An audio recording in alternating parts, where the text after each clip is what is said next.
Hi, ഞാനൊരു വിജയ് ഫാനാണേ. അപ്പോൾ വിജയുടെ ലാസ്റ്റ് പടം ആദ്യം പോയി കാണണം, ഫാൻ ഷോ പോയി കാണണമെന്ന് ഭയങ്കര ആഗ്രഹമായിരുന്നു. പക്ഷേ പറ്റിയില്ല, എനിക്ക് ലീവ് കിട്ടിയില്ല. അതായത് ലീവ് കിട്ടുന്നൊരു ഡേ ആയിരുന്നില്ല അത്. അപ്പോൾ അതുകൊണ്ട് എനിക്ക് പോയി കാണാൻ പറ്റിയില്ല. അതിന് മുന്നേ ഇത് സ്റ്റേ ഓർഡർ വരുന്നതിന് മുമ്പേ ഞാൻ ബുക്ക് ചെയ്ത് അന്നത്തെ ദിവസമാണ് സ്റ്റേ ഓർഡർ വന്നത്. പോയി ഓക്കെ, അങ്ങനെ ഇത് ലാസ്റ്റ് പടം കയ്യിൽ നിന്ന് പോയി. ഇന്നാണ് ഞാൻ പോയി കാണുന്നത്. അതിൽ ഏറ്റവും വലിയ റിഗ്രറ്റ് എനിക്കതാണ്. ഫാൻ ഷോ ആയിരുന്നു പോയി കാണേണ്ടത്. പടം പക്ക പടം. കാരണം എനിക്ക് പേഴ്സണലി എനിക്ക് തോന്നിയ കാര്യം, ലാഗ് ഒട്ടും ഉണ്ടായിരുന്നില്ല.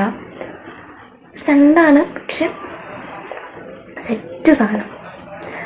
അതിൽ എന്താ പറയുക, വിജയുടെ എൻഡിങ് പടം എന്ന രീതിയിൽ പറയുകയാണെങ്കിൽ മാസ്. അത് ഒന്നും പറയുന്നില്ല. ഞാൻ വിജയ് ഫാൻ ഗേൾ എന്ന രീതിയിൽ വിജയുടെ കുറേ പടം എനിക്ക് ഇഷ്ടമായിട്ടില്ല. അതൊക്കെ എനിക്ക് തോന്നിയതാണ്, പറഞ്ഞിട്ടുണ്ട് ആൾക്കാർക്ക്. ഇങ്ങനെയല്ല, ഞാൻ ഇങ്ങനെ വീഡിയോ എടുത്ത് പറയാറൊന്നുമില്ല, പക്ഷെ എനിക്ക് പറയണമെന്ന് തോന്നി. എന്ന് ഞാൻ പോയി കണ്ടു.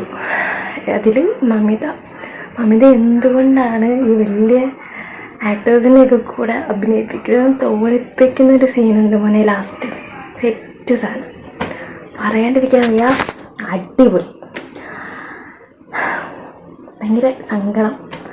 അയ്യോ, ഈ ഉണ്ടാവില്ലല്ലോ, പടമില്ല, കഴിഞ്ഞല്ലോ, ഒരു ഫാൻ ഷോ പോയി കാണാൻ പറ്റില്ലല്ലോ, അതാലോചിച്ചിട്ട് ഭയങ്കര സങ്കടം. എനിവേ പടം എനിക്ക് പേഴ്സണലി എനിക്കിഷ്ടപ്പെട്ടു. എൻ്റെ കൂടെ വന്ന് എൻ്റെ ബ്രദറിന് ഇഷ്ടപ്പെട്ടു.